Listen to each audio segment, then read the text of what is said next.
Bonsoir à toutes, bonsoir à tous. Je vous retrouve avec plaisir pour ce nouveau temps de partage. Déjà, hein, vous me direz, puisque nous sommes à peine à la pleine lune, que j'aborde la nouvelle lune du 25 juin. Alors, surtout, il s'agit pour moi de répondre assez vite aux questions qui m'ont été posées concernant le séminaire en présentiel que je propose en Dordogne. Donc, j'avais informé quelques abonnés qui m'avaient posé des questions à ce sujet. Alors, il reste très peu de place, donc c'est pour ça que voilà, j'ai pas fait trop de publicité. Donc, c'est un séminaire qui se déroulera sur 2 jours en Dordogne cet été, en juillet. Si vous voulez en savoir plus, bien qu'il reste très peu de place, donc ça va aller très vite. Si vous voulez en savoir plus, n'hésitez pas à me contacter via la boîte mail dont vous trouverez l'adresse sous la vidéo et je vous répondrai avec plaisir. Mais sachez que l'on m'a informé déjà dans l'après-midi que c'était quasiment plein, voilà. Alors, j'en profite pour vous parler de la prochaine nouvelle lune dans le signe du Cancer. D'autant que je vais être très occupée les 15 jours qui viennent. Je m'y prends d'ores et déjà, comme ça vous pourrez écouter quand vous le souhaitez, quand vous le voulez, évidemment, et vous pourrez écouter et réécouter au moment notamment de la nouvelle lune, donc le 25 juin. Alors, que nous dit cette carte du ciel, hein, ici, qui en effet nous montre qu'il y a, donc, comme pour toute nouvelle lune, la conjonction Lune-Soleil à 4 degrés du Cancer, conjointe à Jupiter, donc nous allons y venir, mais c'est aussi important.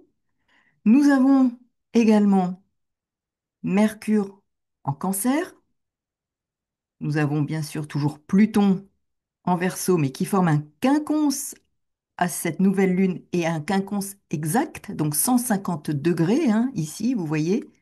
Donc Pluton, le trait vert, qui correspond à un quinconce, 150 degrés, exact à Jupiter et quasi exact aussi à Mars en Vierge. Et là, nous avons ici Mars en effet en Vierge, planète maîtresse Mercure en Cancer. Bien sûr, Saturne, Neptune, conjoint, enfin à 1 degré près, dans le signe du Bélier, Vénus en Taureau, Uranus en Taureau, donc 29e degré, comme vous le savez, degré anarétique, que l'on dit aussi degré karmique.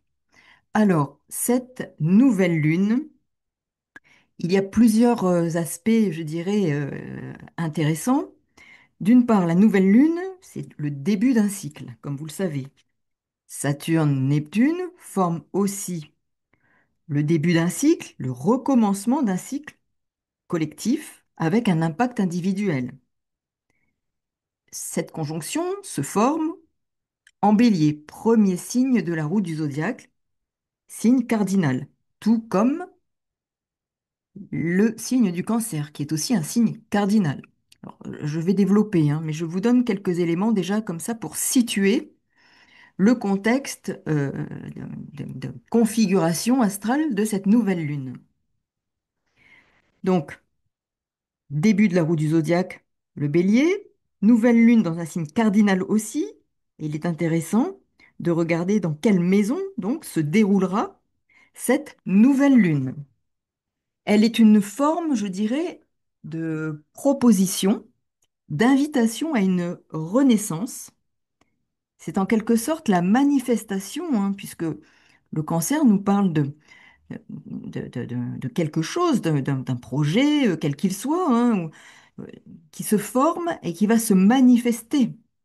C'est en quelque sorte, en effet, la manifestation en devenir de ce qui germe, de ce qui a été fécondé et peut naître et peut connaître une matérialisation, une concrétisation.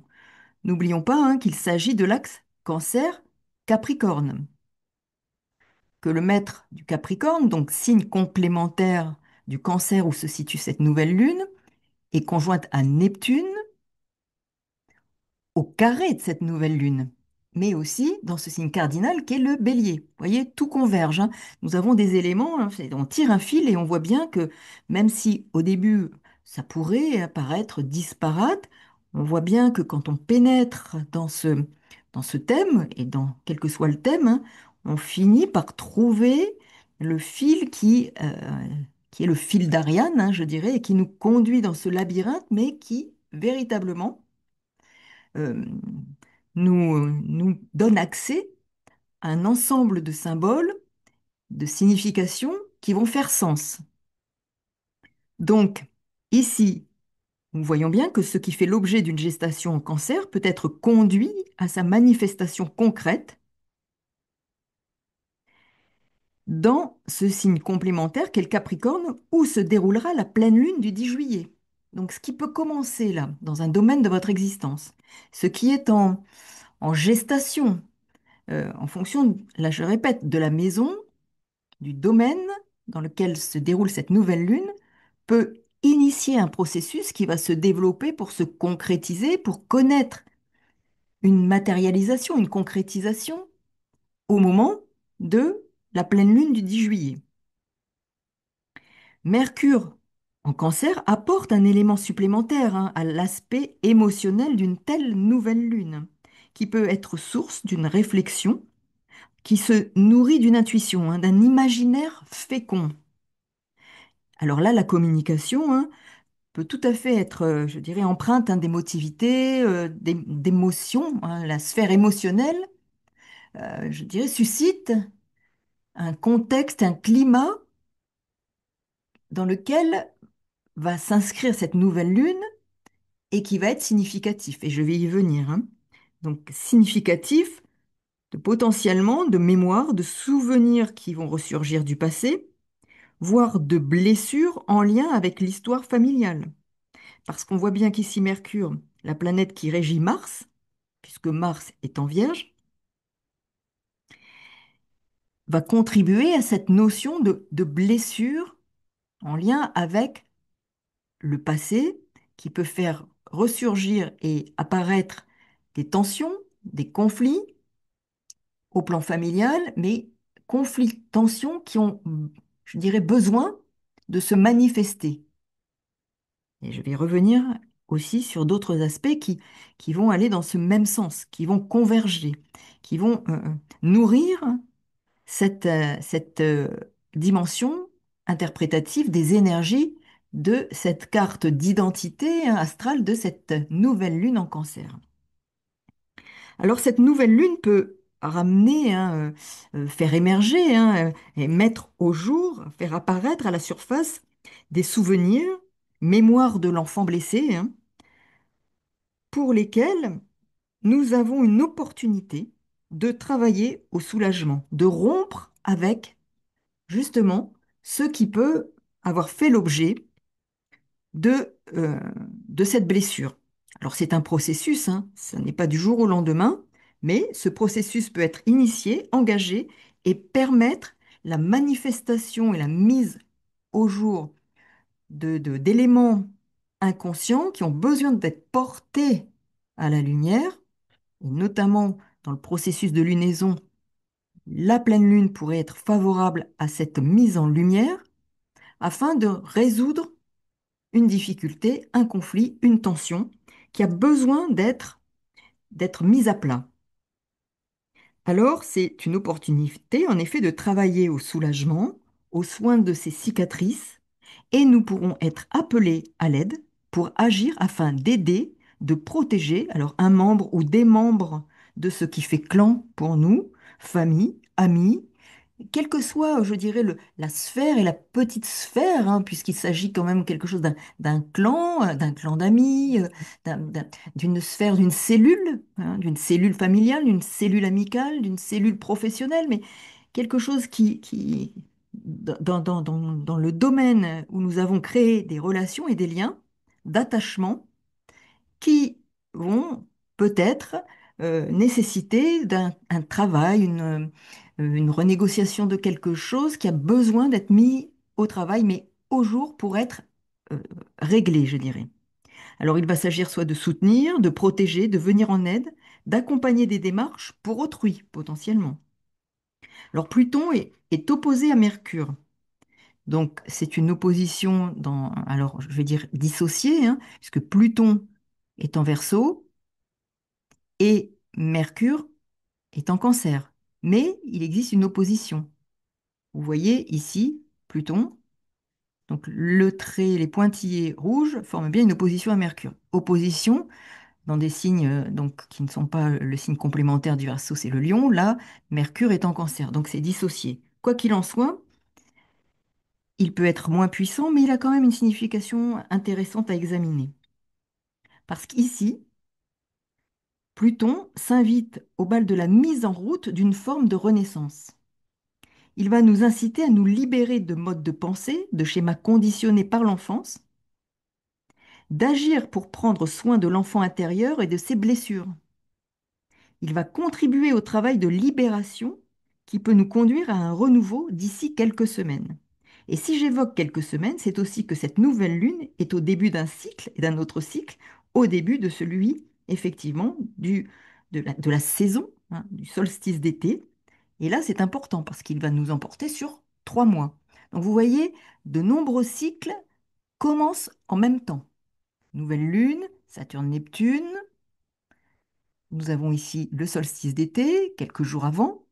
Donc nous voyons bien l'entrée aussi de Jupiter en Cancer.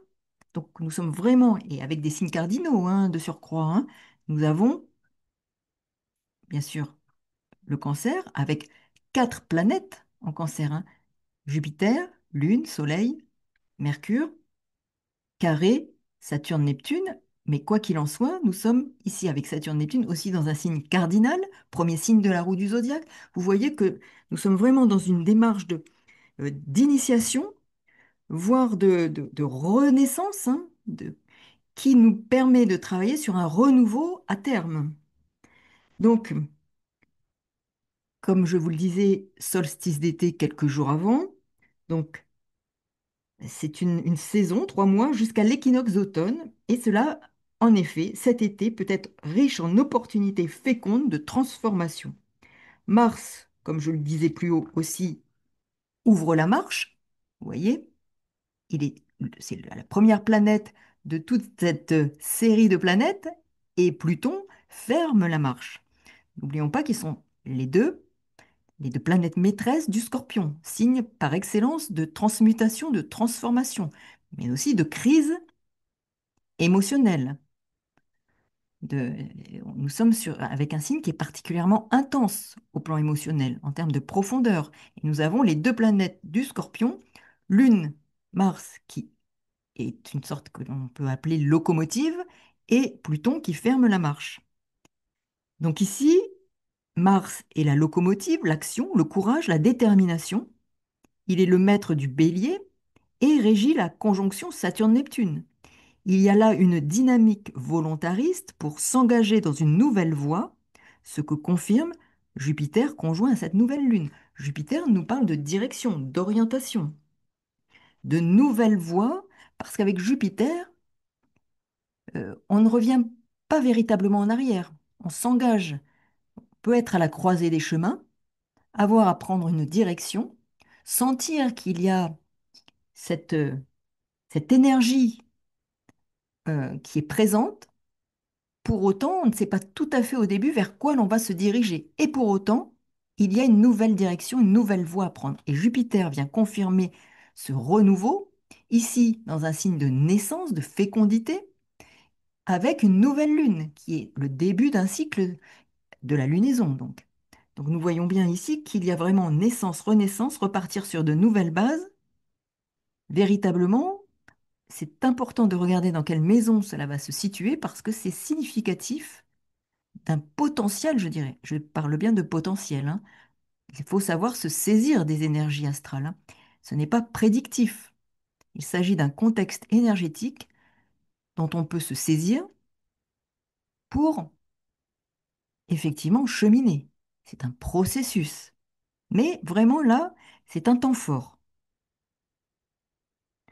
Jupiter vient aussi de faire donc son entrée en Cancer, comme je le disais, donc c'est aussi un nouveau cycle.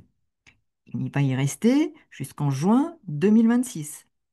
Uranus, de son côté, est dans le dernier degré du Taureau, degré anarétique, Dernier degré, il va faire son entrée en Gémeaux avant la prochaine pleine lune du 10 juillet. Donc vous voyez combien là nous sommes sur des temps forts. La puissance des énergies est conséquente. À la fois, elle est faite de réceptivité, d'intuition fécondante et montre volonté et détermination à entreprendre.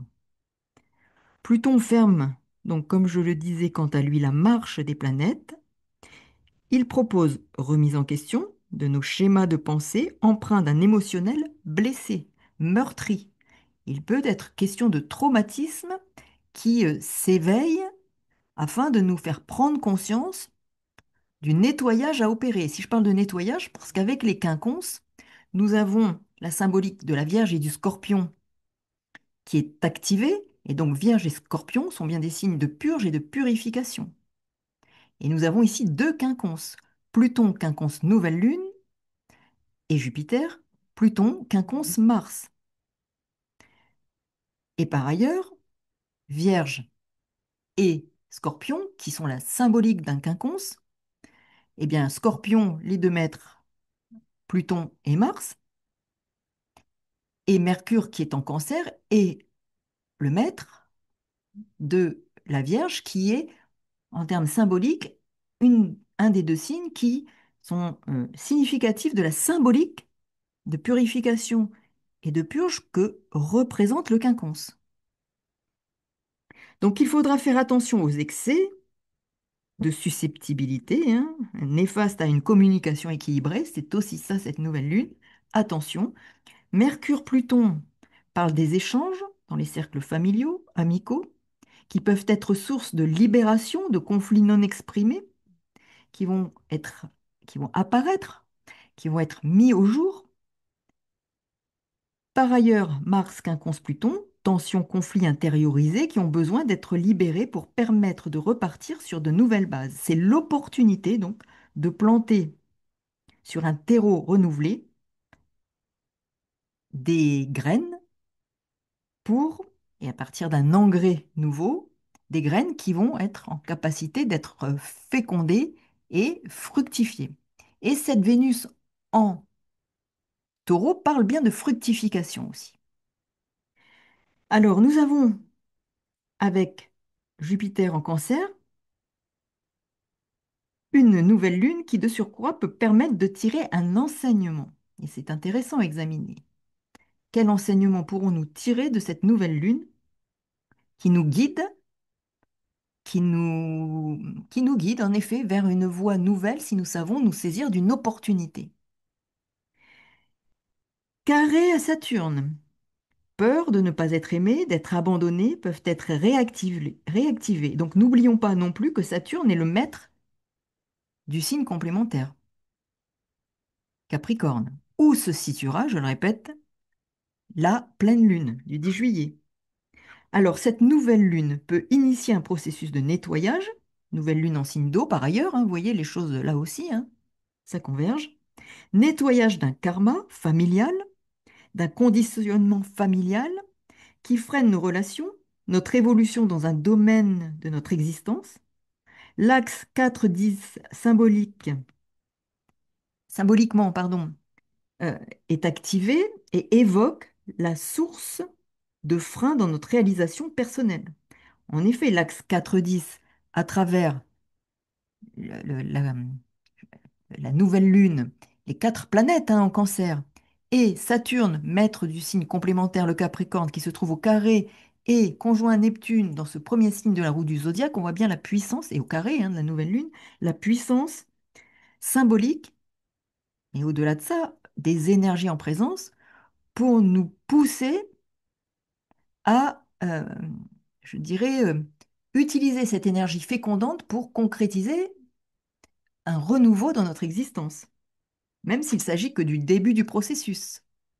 Mais il s'agit d'initier, comme tout signe cardinal, qui initie, qui ouvre une porte. Un cardinal, ça vient de clé, hein, étymologiquement parlant, et on ouvre une porte. C'est un portail énergétique, si on veut, qui s'ouvre, qui nous permet d'accéder à un autre état. Et la transformation, il initie.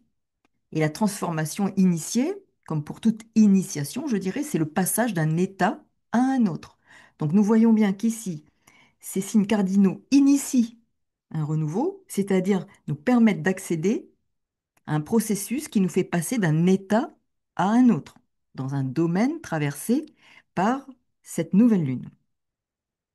Donc, les freins qui peuvent être posés à notre réalisation personnelle peuvent apparaître, en particulier là, et peuvent être, je dirais, significatifs de conditionnements liés à l'enfance, des complexes, un diktat d'une tradition familiale, des programmes, des programmations familiales, une espèce de tradition qui s'impose à nous et à laquelle nous adhérons,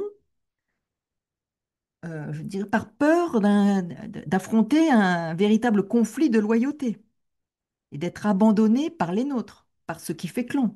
Donc on reste dans le giron de la tradition familiale, nous y sommes avec le cancer, on reste dans le giron de la tradition familiale que l'on accepte, que l'on a intégré, euh, que l'on perpétue, et en même temps, on voit qu'il s'agirait que nous sommes dans un conflit de loyauté qui nous freine et qui empêche notre réalisation singulière. Donc ce sont alors des chaînes, Pluton en Verseau, qui peuvent être déliées, rompues, Mars, Quinconce, Pluton, libération, rupture de chaîne, les conditionnements et valeurs avec Vénus en Taureau vont être source de se libérer de la nécessité de se libérer de certaines traditions, conscientes ou non, dont nous sommes porteurs et dont les effets peuvent être bloquants, limitants. Vénus en Taureau peut parler aussi de valeurs traditionnelles. Nous voyons bien que les valeurs traditionnelles liées au passé, à la famille, des notions qui nous tiennent, qui nous conditionnent, peuvent être l'occasion de freins dans notre réalisation personnelle, mais aussi dans ce que nous désirons, parce que nous sortons d'un carcan familial auquel nous avons voulu et nous avons accepté pendant un temps de correspondre par peur d'être abandonnés. Donc le conflit de loyauté peut apparaître là particulièrement puissant. Bien entendu, il est important de considérer ce temps-là de nouvelle lune à partir de votre thème, parce qu'en fonction de votre thème, il va prendre plus ou moins d'importance. Il va venir réactiver peut-être certains points, parfois moins, donc il sera plus ou moins puissant, mais il peut l'être, et de toute façon, ça se déroulera pour chacun d'entre nous dans une maison. Donc c'est important de considérer le domaine qui sera le plus impacté potentiellement. Cette nouvelle lune initie un cycle qui va permettre de travailler à une forme d'héritage familial, au sens propre parfois, comme ou au sens figuré. L'on pourrait se sentir contraint de répondre à des obligations, des règles. Jupiter vient renforcer cela, mais Saturne carré et maître du signe complémentaire peut aussi compléter le tableau relatif à la lourdeur d'une tradition, d'un passé familial ou de clan, de vouloir correspondre aussi aux attentes de la famille, que ce soit d'avoir répondu à une injonction une injonction consciente ou inconsciente, d'exercer un métier, de pratiquer tel ou tel sport, telle activité, de répondre aux attentes familiales par rapport à un projet qui faisait partie de la tradition familiale. Bon, ça peut être très large. Et en même temps, là, il peut y avoir, ou de choix de compagnon, de choix de compagne, de choix d'épouse, de choix d'époux, qui est quand même conditionné par rapport aux attentes familiales, à la tradition. Et là, on se rend compte que, en effet, les choses apparaissent au grand jour et nous permettent d'y travailler pour passer à une étape et initier une transformation, de passer d'un état à un autre. Potentiellement, c'est une nouvelle lune qui nous propose un passage. Donc ici, alors des obligations que l'on n'ose pas refuser, par exemple, peuvent nous apparaître, qui sont soit vis-à-vis de la famille, d'amis, qui font partie du clan que nous avons construit. Donc on peut être confronté à un sentiment d'avoir des obligations, il y a des lourdeurs, et de ne plus vouloir adhérer à cette forme d'injonction, de diktat, de conditionnement, de programmation. Je répète, que ce soit familial, amical ou autre, mais tout ce qui représente un clan, une cellule qui a pu être protectrice un temps ou comme une forme de cocon, mais on sent qu'il est temps d'en sortir pour passer à autre chose. Il n'est pas question de rompre, ni avec les amis, ni avec la famille, mais il est question de passer à une étape de maturation plus importante dans la relation et dans ce que représente cette sphère et ce clan-là, quel qu'il soit. Alors il peut y avoir des formes de conflit, de loyauté qui s'imposent et il nous invite à prendre conscience de nos chaînes, conventions, éducation, conditionnement, répétition transgénérationnelle qui empêchent d'exprimer notre singularité, nos propres désirs, nos propres valeurs. Et nous avons, je le répète, Vénus en taureau et Uranus en taureau. Libération de certaines valeurs qui ont besoin justement d'être... Il y a une libération qui s'opère. Et n'oublions pas que là, Pluton est aussi... Alors, c'est un trigone dissocié. Uranus est au dernier degré du taureau et Pluton dans le troisième degré du Verseau. Mais la planète maîtresse qui régit en tout cas Pluton et la planète maîtresse du Verseau, c'est quand même Uranus qui est avec Vénus en taureau. Il y a une conjonction, puisqu'il y a 10 degrés d'écart entre les deux planètes, mais la conjonction existe. Donc nous voyons bien qu'ici, la question des valeurs, de la tradition, il y a une libération par rapport à ce que représentent aussi les valeurs traditionnelles du taureau, pardon, et du terreau également. Donc quinconce, Pluton, Jupiter aussi, là, présent. Le quinconce, comme je vous le disais, a une valeur à la fois scorpion et vierge. Donc puissance de régénératrice, de purge, de purification, qui soutient une transformation. Donc il y a comme une crise qui peut permettre de faire table rase d'un système, un système de croyance, en l'occurrence, Jupiter est là, issu d'un passé, nous sommes en cancer, d'un conditionnement, cancer, lune en cancer, donc très fort, et l'épulsion et le besoin de se défaire de chaînes peut véritablement être très puissant. Il est question ici d'un levier de transformation, de perfectionnement, ce quinconce relevant de la symbolique de la Vierge et du Scorpion. On voit bien ici qu'il est d'autant plus puissant car Pluton est une des deux planètes concernées. Et Mercure, même si elle ne l'est pas, elle est néanmoins planète maîtresse de la Vierge et se situe en Cancer. Donc il y a bien cette dynamique de mort et de renaissance. C'est vraiment, c'est aussi ça le signe du cancer. C'est un passage, c'est un état de mort et de renaissance. Pluton au quinconce, Pluton, Mars, quinconce l'un de l'autre. On voit bien qu'il s'agit d'une phase de transformation, de passer d'un état à un autre, de mort et de renaissance. Donc nous avons ici cet aspect, ce quinconce, qui n'est donc pas négligeable, de surcroît qu'il est exact. Il va nous faire travailler l'équilibre émotionnel et les mauvaises habitudes prises, problèmes familiaux, etc. C'est Pluton au quinconce de la Lune. Le quinconce Mars, Pluton, les 2 mètres du Scorpion sont à 149 degrés l'un de l'autre, sachant que le quinconce, comme je le disais précédemment, se forme à partir de 150 degrés. Donc c'est 150 degrés plus ou moins 1 degré. Donc Mars en Vierge, Pluton Verseau, idem que précédemment, cela accentue la dimension de purge et de nettoyage et transformation de cet aspect. C'est un aspect qui, là aussi, peut contribuer à l'enjeu de transformation et de renouveau auquel nous invite cette nouvelle lune.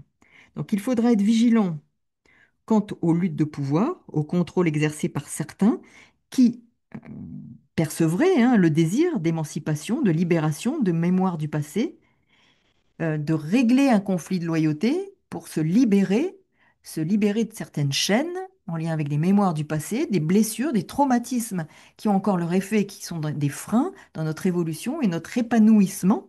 Épanouissement, Jupiter est là, c'est l'expansion, épanouissement et conjoint au Soleil, épanouissement personnel et renaissance à soi-même à partir de ce travail de nettoyage. Donc il peut y avoir des réactions impulsives, de colère, difficiles à traiter, mais implosion plus qu'explosion pour fournir le terreau d'une renaissance. Donc, je pense qu'effectivement, ce travail que nous propose les énergies de la nouvelle lune est tout à fait intéressant. Donc, je vous souhaite un beau travail de nouvelle lune et à très bientôt pour de nouvelles aventures astrales. Au revoir.